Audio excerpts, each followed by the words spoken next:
현재 한국에서 가장 큰 논란거리는 바로 현대차와 애플의 협상 중단입니다. 이 때문에 월요일에 현대차 그룹의 주식이 얼마나 급락할지 개인 투자자들은 마음을 졸여야만 했죠. 일각에서는 오히려 역으로 현대차 주가가 상승할 것이라 이야기했지만 기적은 일어나지 않았습니다. 월요일 현대차의 주식 가격은 하루 만에 6% 넘게 하락했고, 현대차 그룹의 R&D를 담당하고 있는 현대모비스의 주식은 마이너스 8.65% 추락했습니다. 애플카의 생산을 직접 맡을 것으로 기대됐던 기아차는 가장 많이 하락했습니다. 하루 만에 기아차 주식은 14.98%가 빠졌는데요. 이날 현대차 그룹 시가총액 12조 원이 공중분해됐습니다. 이렇게 주식이 폭락하는 동안 주식을 사들인 이들은 또 개미 투자자들이었습니다. 외국인과 기관 투자자들은 모두 보유하고 있던 현대차, 기아차, 현대모비스 주식을 던지기 바빴는데, 개인 투자자들은 하루 만에 기아차 주식 2,404억 원, 현대모비스 주식 1,700억 원어치를 사들였습니다. 미국 경제전문지 CNBC는 애플과 협상을 하지 않고 있다는 소식이 알려진 후 현대차와 기아차의 주식이 폭락했다. 기아차는 자율주행 전기차에 대해 해외 여러 기업과 협력할 가능성을 검토하고 있다고 말했지만 아직 결정된 것이 없다고 말했고, 현대차는 애플과 자율주행 전기차 개발에 대해 협의하지 않고 있다고 공시를 통해 말했다 보도했습니다. 실제로 현대차는 풍문 또는 보도에 대한 해명을 통해 당사는 다수의 기업으로부터 자율주행 전기차 관련 공동개발 협력 요청을 받고 있으나 초기 단계로 결정된 바 없습니다. 당사는 애플과 자율주행 차량 개발에 대한 협의를 진행하고 있지 않습니다 라고 전했습니다. 그런데 현대차의 해명을 자세히 보면 현대차가 애플과 자율주행 차량 개발에 대한 협의를 진행하지 않고 있다고 말했지, 전기차에 대한 협의 사실은 언급하지 않았습니다. 애플이 2024년 전기차를 출시한다고 하더라도 완전 자율주행차를 내놓기는 무리가 있기 때문에 사실상 현대차와 애플의 협상은 완전히 끝났다고 보기 어렵습니다. 그리고 여기서 또 하나의 반전은 바로 현대차는 다수의 기업으로부터 자율주행 전기차 관련 공동개발 협력 요청을 받고 있다 라고 공식적으로 밝혔습니다. 즉 현대차 그룹의 협력을 요청한 것은 애플뿐만이 아니라는 것이죠. 실제 기업가치 10조 달러, 일경 1000조 원에 육박할 것으로 추정되고 있는 세계 1위 기업이죠. 아람코. 사우디 정부가 무려 98%의 지분을 보유하고 있는데요. 세계에서 가장 많은 현금을 보유하고 있는 아람코는 석유로 돈을 버는 것은 미래가 없다고 판단해 세계 최고의 기업들의 천문학적인 투자를 하고 있습니다. 아람코는 현대차를 매우 높이 평가하고 있습니다. 실제로 아람코의 아미네이치 나세르 대표이사 사장은 정의성 현대차 회장을 만나 수소에너지 및 탄소섬유 소재 개발 협력 강화를 주요 골자로 한 양해각서를 체결했습니다. 세계 최초로 수소차 상용화를 성공시킨 현대차와 손을 잡은 것인데요. 실제로 현대차는 지난해 하반기에 아람코의 수소차 넥소와 수소연료 전지 버스까지 수출하는 쾌거를 거두었습니다. 중동 내 현대차의 인기도 폭발적입니다. 아랍뉴스는 현대차의 소나타와 팰리세이드가 사우디아라비아 최고의 차량으로 선정됐다. 왕국에서 15만 명이 넘는 사람들이 투표한 팰리세이드는 최고의 가족 SUV로 선정됐고, 소나타는 최고의 세단 부문에서 1위를 차지했다 보도했습니다. 아람코뿐만이 아닙니다. 이재용 삼성전자 부회장은 그룹 총수 최초로 현대차 남양연구소를 찾아 미래 자동차 기술을 직접 살펴보고 정의선 현대차 그룹 회장과 협력 방안을 논의했습니다. 전기차 배터리와 차량용 디스플레이, 반도체 등 다양한 분야에서의 협력이 기대되고 있는 상황 속에서 현대차가 애플에 목을 매야 할 이유가 전혀 없습니다.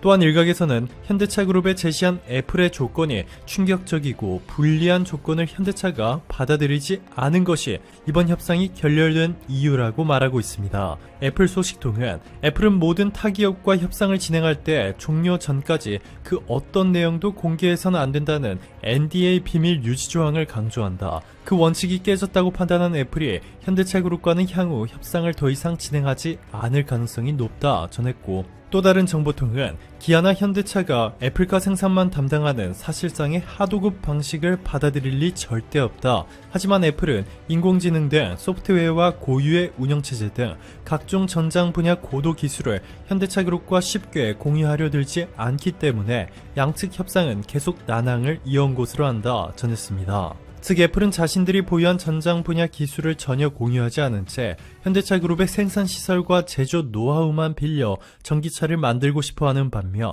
현대차는 애플의 하청업체로 전락하지 않겠다는 것입니다. 자, 그런데 전문가들은 애플이 홀로 완벽한 전기차를 만들어내는 것은 무리가 있다고 말하고 있습니다. 현대차 그룹은 올해부터 전기차 전용 플랫폼인 eGMP를 통해 신형 전기차를 양산하며 전기차 핵심 부품인 배터리 자체 개발에도 적지 않은 노하우를 보유하고 있습니다. eGMP 기반 첫 전기차인 아이오닉 5는 출시도 전에 이미 디자인과 성능 측면에서 극찬을 받고 있습니다. 정지 상태에서 시속 100km까지 나타내는 제로백은 5.1초이며 차량 외부로도 전력을 공급할 수 있는 V2L 350kW급 초고속 충전이 가능합니다. 별도의 추가 장치 없이 일반 전원을 차량 외부로 공급하는 고도의 기술이죠.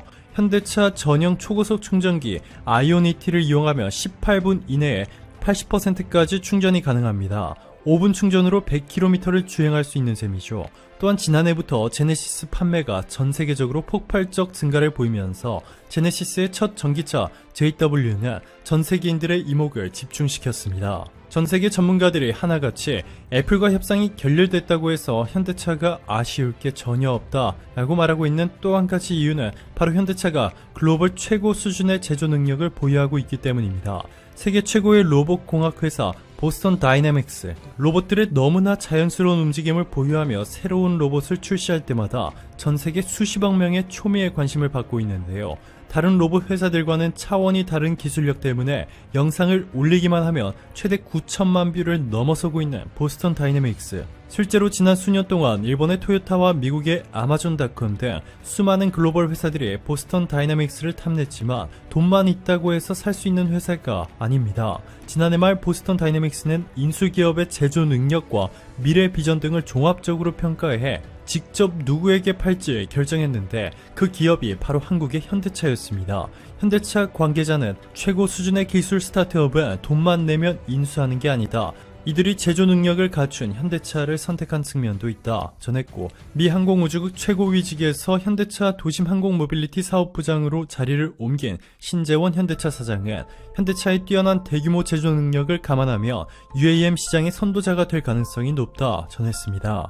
세계 최고의 로봇 회사까지 등에 업은 현대차 그룹의 정의선 회장은 중장기적 관점에서 세계 최고의 기술 기업을 찾아내고 육성해 우리의 미래 세대가 미래 성장을 주도할 수 있는 기반을 마련해야 한다. 현대차 그룹이 시장 점유율 10% 이상 기록해 전기차 부문 글로벌 리더가 되겠다 라며 자신감을 내비쳤습니다. 오늘도 감사합니다. 최고로 멋진 하루 보내시길 바랄게요.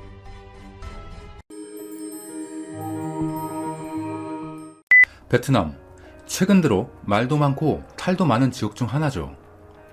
한때 한국을 자신의 모티브로 삼으며 경제 발전이라는 이상 하에 자신들의 길을 걸어오던 베트남에게는 아픈 과거가 있습니다. 바로 베트남 전쟁이죠. 그런데 이 베트남을 가장 두려움에 떨게 했던 군대가 있었습니다. 바로 한국군이었습니다. 한국군이 얼마나 그들에게 공포심을 주었는지 화려우로 무장한 미군들에게는 거침없는 맹공격을 퍼붓던 베트콩들이 한국군과 마주했을 때는 상부에서 피하라는 말까지 나왔고 베트콩들도 알아서 도망가기 바빴다고 합니다. 당시의 한국군이라면 현재 할아버지 또는 아버지 세대일 텐데 항상 자상할 것만 같던 이분들에게 이런 모습이 있었다는 것이 신기할 뿐인데요. 세계가 놀란 베트남에서 그들이 보여준 활약을 조명해 보겠습니다. 베트남 전쟁은 제1차 인도차이나 전쟁 이후 분단되었던 베트남에서 1955년부터 1975년까지 벌어진 전쟁입니다. 이 전쟁은 분단된 남북 베트남 사이의 내전임과 동시에 냉전 시대에 자본주의 진영과 공산주의 진영이 대립한 대리전쟁 양상을 띄었고 1964년 8월부터 1973년 3월까지는 미국 등 외국 군대가 개입하고 캄보디아, 라오스로 전선이 확대되어 국제전으로 치러지기도 했습니다. 1965년에는 대한민국에서도 미군의 요청으로 파병이 이루어지기도 했죠. 우리가 역사 속에서 배웠던 월남 파병이 바로 그것입니다. 대한민국은 1965년부터 1973년까지 총 8년에 걸쳐 한국군을 베트남의 전쟁에 보내게 됩니다. 65년도라면 한반도에서 한국 전쟁이 맞춰진 지 오랜 시간이 흐르지 않은 상황이라 한국군의 실전 경험과 능력은 다른 어느 나라 군대보다 높은 상태였죠. 하지만 미군의 입장에서는 그럴 만한 병력이 많지 않아 새로운 병력 위주로 전장에서 활약하게 됩니다. 미군은 한국군에 비해서 월등한 화력과 넉넉한 재정으로 베트남이란 곳에서 쉽게 승리를 얻을 수 있을 것이라고 생각했죠. 그리고 간단한 승리 후 공산 진영에 강력한 메시지를 남기려는 계획도 있었을 겁니다. 하지만 그들은 몇 가지 간과한 것이 있었습니다. 바로 베트남의 지형과 그들의 진짜 모습입니다. 베트남은 열대 기후를 가지고 있기에 정글이 매우 많았고 여기에 살고 있는 베트콩들은 그것을 10분 활용할 수 있는 상태였습니다. 그리고 미국이 당시까지 경험했던 전쟁은 넓은 대륙이나 바다 등 대규모 전쟁이 많았었지 이런 정글 같은 곳에서의 경험은 많지 않던 상황이었죠. 여기에 당시 베트콩들의 전력 또한 예상보다 강력했죠. 이런 상황에서 화력만 앞세운 미국은 기존의 전쟁 경험 등 인적 자원에서 밀리면서 고전을 면치 못하게 됩니다. 당시 기록을 살펴보면 미군의 화력이 어느 정도였는지 실감이 됩니다. 1966년 한 해 동안만 63만 8천 톤의 폭탄, 그리고 야포탄이 50만 톤으로 태평양 전쟁 때 쏟아부은 65만 톤의 2배, 한국 전쟁 때 3배에 해당하는 무기들을 월남에 쏟아부었다라고 언급되어 있죠. 이런 상황에서 불리하던 미국은 한국을 눈여겨보게 되고 미국의 우방이던 한국은 파병을 결심합니다. 당시 파병의 이유는 여러 가지가 있지만 한국 정부는 앞으로의 미국이 한국에 대한 군사 원조와 경제 원조를 하겠다는 약속이 컸습니다. 1966년 초에 이뤄진 한국과 미국 간의 브라운 각서가 그 대표적인 예이죠. 이런 이유로 한국의 젊은이들은 베트남으로 떠나게 됩니다. 그리고 그 이후 미국의 예상은 적중하게 됩니다. 한국군의 투입 후 전쟁의 양상이 180도 바뀌게 된 것입니다. 기존의 전쟁에서 볼 수 없는 모습이 펼쳐진 것입니다. 말 그대로 파죽지세, 거칠 게 없었죠. 당시 베트남전에 참전한 한국군 대부분은 실제 전장에서 최대의 효율을 낼 수 있도록 구성하기 위해 해병대와 전문적 부대 인원들로 대부분 구성되어 있었습니다. 이들 중에는 한국 전쟁에 참여한 군인들도 다수 있었기에 실제 전장에서 보여준 전력은 기존의 베트콩이 상대하던 미군들과는 차이가 많았습니다. 이것에 대한 예가 바로 당시 군인 한 명당 전투력을 나타내는 사상자 교환 비율에서 나타납니다. 당시 한국군의 대우는 보급과 수당 면에서 미군은 물론이고 다른 참전 연합국에 비해서도 좋지 않았으며 비슷한 경제 사정이었던 태국군보다도 낮았습니다. 그럼에도 불구하고 미군의 9대 1에 거의 3배에 육박하는 25대 1의 사상자 교환 비율을 비롯하여 파병 한국군의 정권은 놀라운 수준으로 집계됩니다. 전쟁 후반기의 작전에는 100대 1의 교환비를 보여주는 기염을 토하기도 했죠. 이는 거의 성인 남자를 넘어 무술 유단자가 초등학생과 싸우는 것과 비슷한 것으로 봐도 무방할 정도입니다.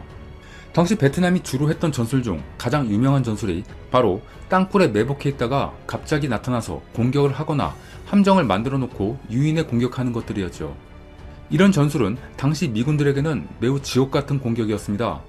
그래서 미국에서는 고엽제 등을 살포하여 숲 자체를 지워버리려고도 한 것이었죠. 이런 곳에 미군들은 극도로 들어가기를 꺼리게 됩니다.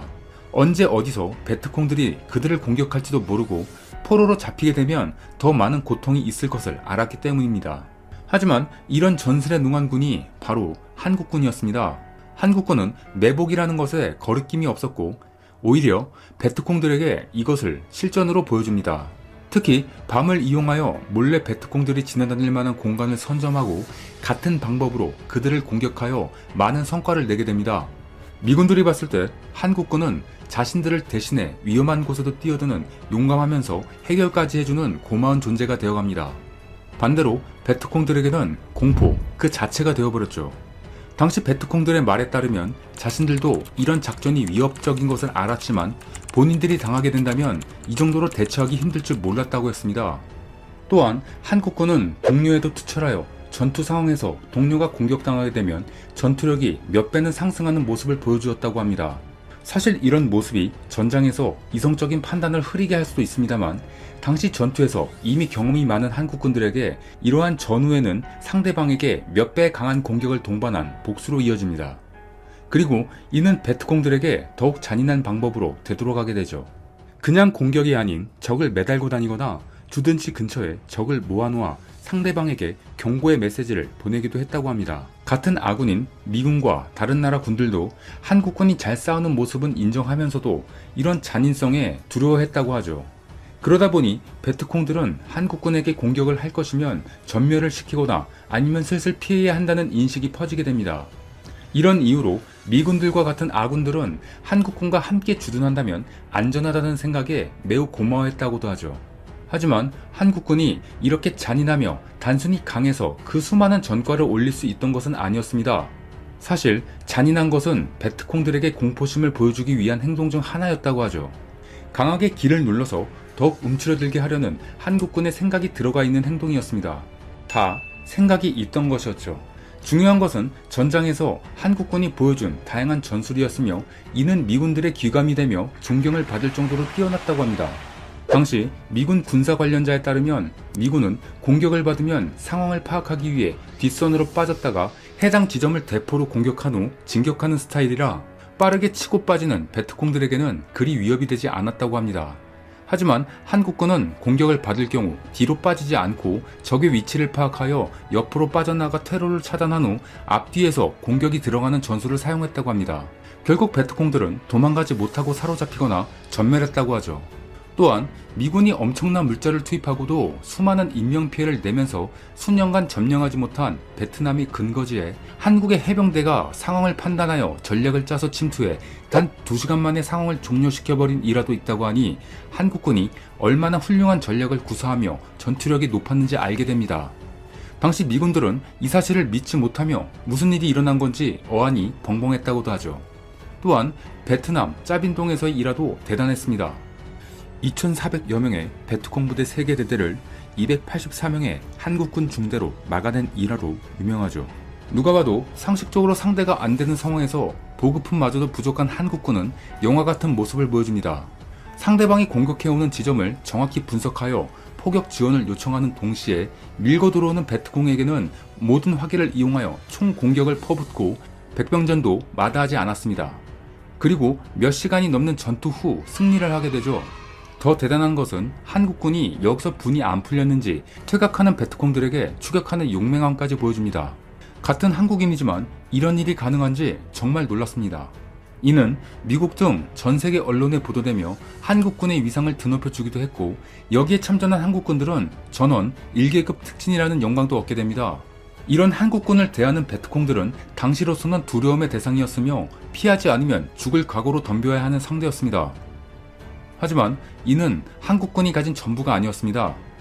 당시 베트콩들이 많이 하던 전술 중 하나가 민간인들 사이에 숨어 있다가 상대방이 경계를 풀면 공격하는 것이었습니다. 이 전술이 문제가 많은 것이 선량한 민간인까지 베트콩으로 오인받게 만들어 아군에게 공격당하는 경우가 생겼다는 것입니다. 당시 미국은 압도적 군사력으로 폭격과 공습, 포격, 수색, 선멸 작전 과정에서 네이팜탄과 같은 대량 무기를 투하하고 고엽제 등 화학 무기를 사용하여 무차별적으로 사람들에게 피해를 주었죠. 이런 상황이 국제적으로 문제가 되고 아군들은 소극적으로 행동하다 보니 아군의 피해가 막심하다는 것이 문제가 되었습니다. 하지만 특이하게 한국군은 그다지 피해가 없었다고 합니다.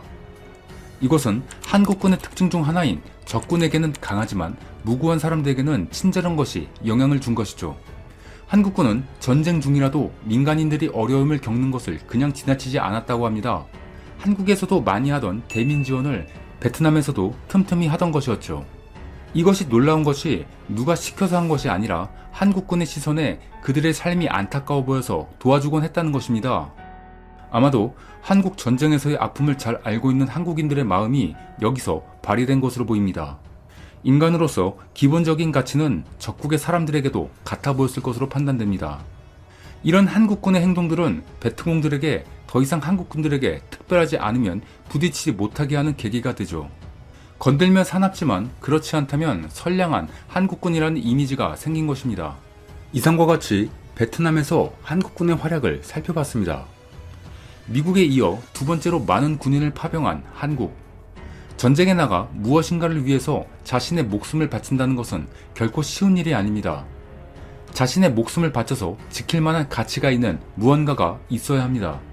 한국 전투부대의 파병의 대가로 미국이 한국에 대한 군사 원조뿐만 아니라 경제 원조를 하겠다는 것을 믿고 그것을 위해 먼 나라 베트남까지 가서 자신의 목숨을 바친 한국의 자랑스러운 선배님들.